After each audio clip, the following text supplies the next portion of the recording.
but she keeps looking down at my ooh-lee. Baby girl, just say you want the ooh-too bang bang. She come around for the ooh-too bang bang. Welcome everyone to this week's episode of Unrooted Men's Soccer Edition. And my guests for this week's show are none other than the two Hawaiians on the men's soccer team, back at it again for their second double interview. It's Noah Kerr and Trey Taniguchi. Thanks so much for joining me, guys. Thank you. Thanks for having us back, man. Yeah, you're very welcome. I think it's fitting that when we first started Unrooted, we had you guys on as the first ever double interview, and now in your senior seasons, we bring you back to kind of wrap things up, put a bow on it, and bring it full circle. Yeah.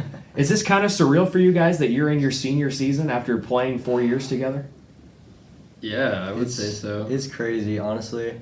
Being here for 4 years, time really flew by, and it just went by so fast. And I felt like we were freshmen like last year, you know? Yeah. That's really how what it feels like. That's how I feel too. I feel pretty old now, knowing that you guys are seniors, and I've well gone past that stage of my life. So let's start by asking you guys some questions. Noah, I want to talk about your transition from defender to midfielder last year, which led to you blossoming into an all-GSAC talent. I talked to Lambert about this, but what went into your transition in positions, and how are you still learning every single day, every single practice? Yeah, no, that's a great question. It's funny that you asked, because when I was recruited, I was actually recruited as like a midfielder. So transitioning to a defender my freshman year was pretty tough. But we had a lot of seniors on the team. I think we had like 13, just like this year. And just playing with them every day, learning from them was a huge experience. And I think that really helped me, do well my freshman and sophomore year. And, when it came to my junior year, I was like, hey, I asked Coach Keith, I was like, I was wondering if, I could try something new, go back to what I was accustomed and, what I was comfortable with in my high school seasons. And so, he gave me a chance. I did fairly well. Took a few months to prepare, but I definitely, learned every single practice, especially in the spring. Spring after my sophomore year, that's when I really started to learn more, just because the college game is just so much different. And even now, I'm still learning every practice, learning how defenders, how they defend, how they press. And each team is different, but in a sense, it's all the same.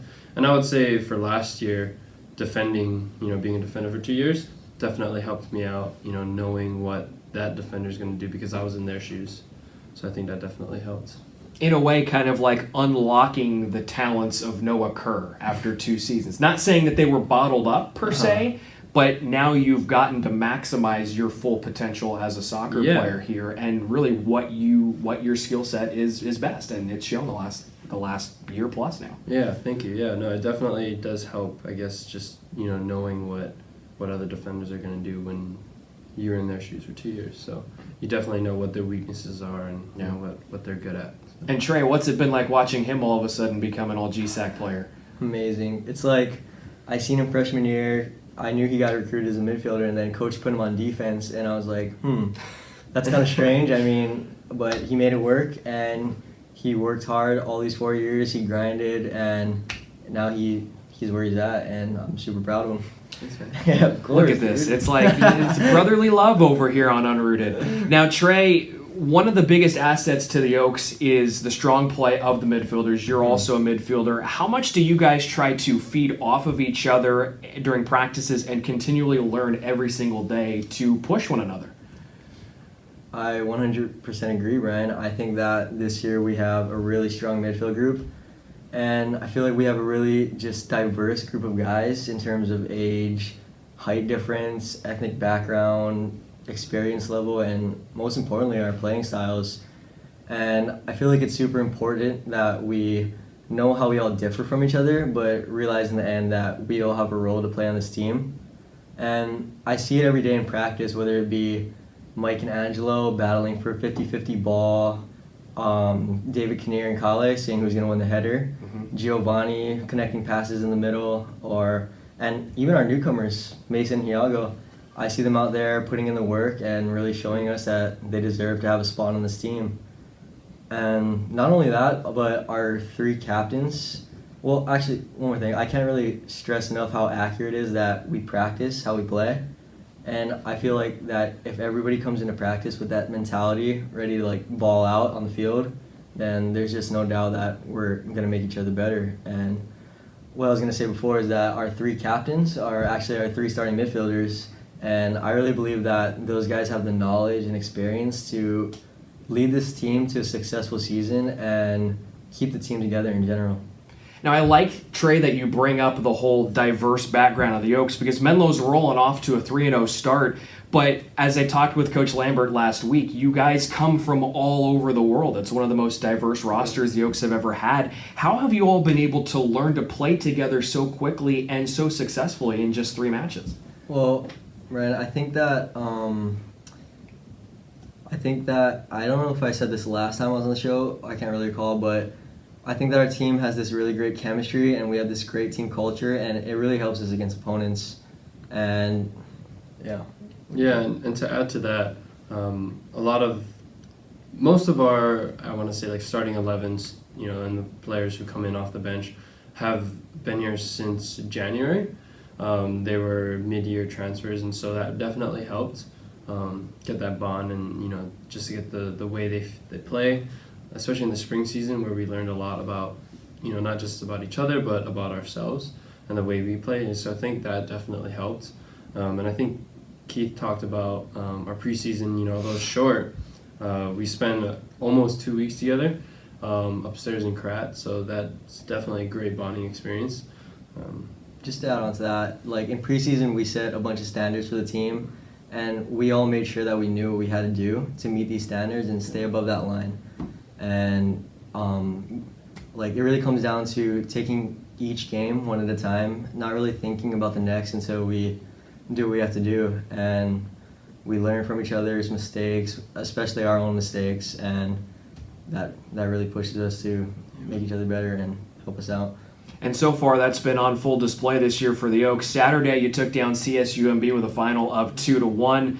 Noah Kerr had a goal in that game. But it was impressive in that the Oaks were outshot 16-4, and you only put 2 shots on frame, yours being one of them. What do you think went particularly well in that game, despite the fact that if you look at the box score, it seems like CSUMB played a better game? Yeah, no, definitely statistical.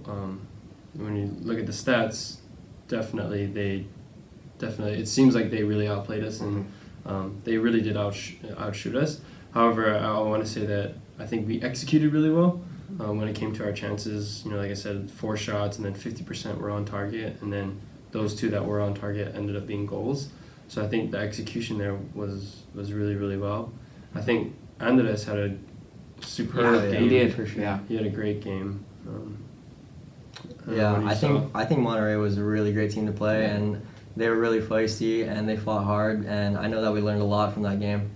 And the stats obviously weren't in our favor, but I think that we did an exceptional job to execute our 4 chances with 2 on frame and 2 goals. So I also want to give a big shout out to Andre Zimmerman, our keeper. Had an outstanding game. He held down the fort, and he kept the back line organized to keep the goals out. So, and I also wanted to mention that we have an amazing group of players, like amazing set of players that from the starting lineup to the bench, and I know they're just a lot of difference makers on this team. Yeah, having been at that game, definitely the stats I don't think tell the entire story of it. And you're right, Andres, especially within like the first 15 minutes of that game, he made a couple of sprawled out saves, just punching the ball away. That right there saved the game because they could have scored twice early and it would have been a tough hole to dig out of. Now, depth is something that's going to be talked a lot about on this team. It's something I've already mentioned on several broadcasts, and so far it's been on display. What does that do for you guys and your confidence, knowing that if one of you subs out or one of you subs in, the person behind you is going to keep up the same level of intensity? Yeah, that's a great point. Definitely depth is huge. I think we probably have one of the deepest benches in GSAC, maybe even in the NAIA. And it's definitely reassuring, you know, when we do get subbed out or subbed in, you know, we know that the person before us or the person after us is going to put in the same amount of effort and is going to do just as well. And so I don't think, you know, when we do make subs, it's an issue of I hope he does well. It's more like I know he's going to do well. So from my perspective, being one of those players that comes off of the bench, it's not always about making the massive difference or being that super sub that scores that game-winning goal in double overtime. For me, it's more about what actions can I do on the field to keep the game at a high pace and, not really giving the team another chance to relax. And I kind of just want to go on the field and be like a human energy drink, if you know what I mean. Yeah. Like, I want to be able to go on and wake the team up and help them from falling into this mental state of fatigue. And I think that's a really great point to make, and especially being a midfielder and maybe someone who doesn't score a lot of goals like yourself, what you're trying to do is set things up for everybody else. Keep everybody else engaged in the game and make plays so that other people can make plays. Exactly. And I think that's a great selfless attitude to have, and that's part of the reason why the Oaks are rolling so far this season.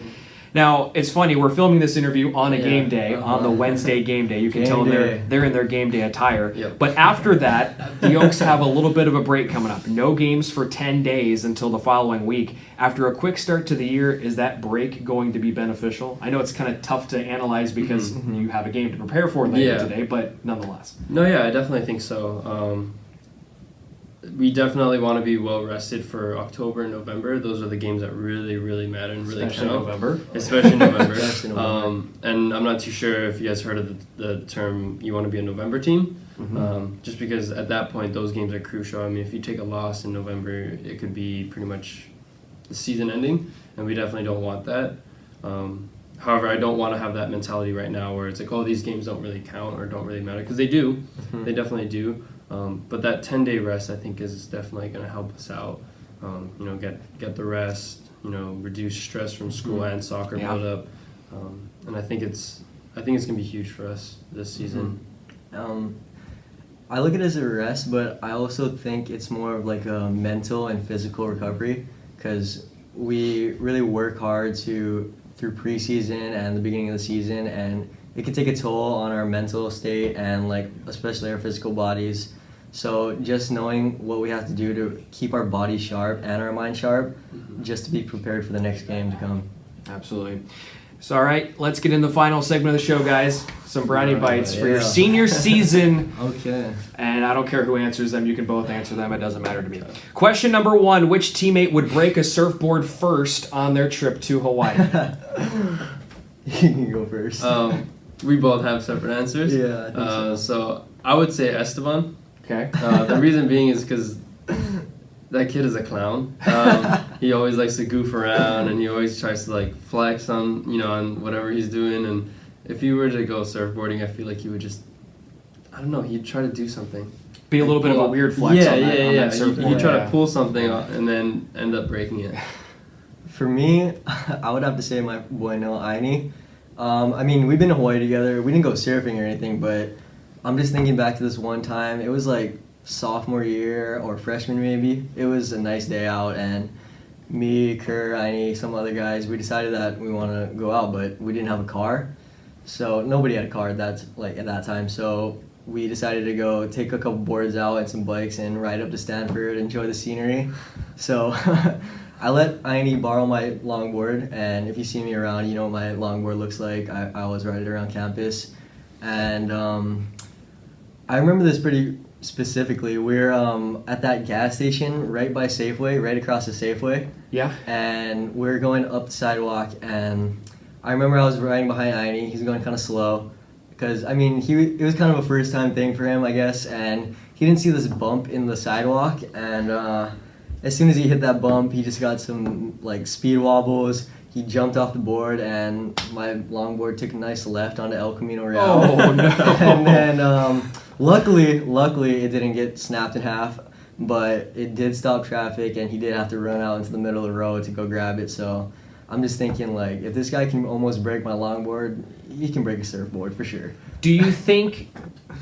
I hope I know the answer to this question. Would you rather it be the longboard or Aini? Definitely the longboard. Okay, No, we just had to get that out in the open. Just had to make sure. Definitely. In terms of the question, that if he can break a longboard, he can break a surfboard. Yes. almost. Okay. Is that the same longboard that you have outside? It is. Because I saw you come in with it, and I'm like, oh my God, they brought a surfboard? And then they were like, oh, okay, hold on. It's not a surfboard, it's a longboard. Never mind, that's just Trey Staple. Question number 2, which teammate would make the best detective? Oh, man. Definitely Hiago. I would say Hiago too, actually. Yeah, because he's just always like, he knows everyone, Yeah. always friends with everyone, always talks to everyone. So I feel like he would be that guy that just kind of goes around and be like, hey, so what happened on Friday night at 8:30 You know, PM? like if I had to send someone, PM, if I had to send someone on like an undercover detective mission, it would probably be Hiago because like he's always with like a bunch of different group of people, and like if I need some information from that group, like I'll send him in, get the information, bring it back to me. Yeah, I feel like of all the people on the team, he's someone who everyone would tell anything to. Yeah. Like you're comfortable talking exactly. to Yago. Yeah. So that I could definitely see that. 8:30 p.m., a.m., whatever it is. exactly. He's gonna get the answer that you need.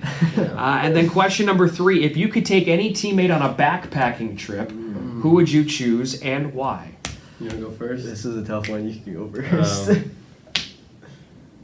You know, teammate, I would say Andres, just because he has a lot of bags. He has Andres a for lot sure. of bags. Honestly, if we're riding in style, like if we're talking about style, he's got the most stylish backpacks. Yeah. He's got a good collection of them. So Yeah, so it's like if you want to look good on your backpacking trip, he's the guy. He's the guy to hit up. However, you know, if this was like an actual like backpacking trip, I would say Right. Coach Matt, even though he's not my teammate. That works. But it would definitely be Coach Matt. I mean, he's knowledgeable. He loves the outdoors. He knows what he's doing. Yeah. So I would even have to say maybe Chewy, Jesus Pacheco, because he's a pretty broad dude and he could potentially even carry 2 backpacks, you know?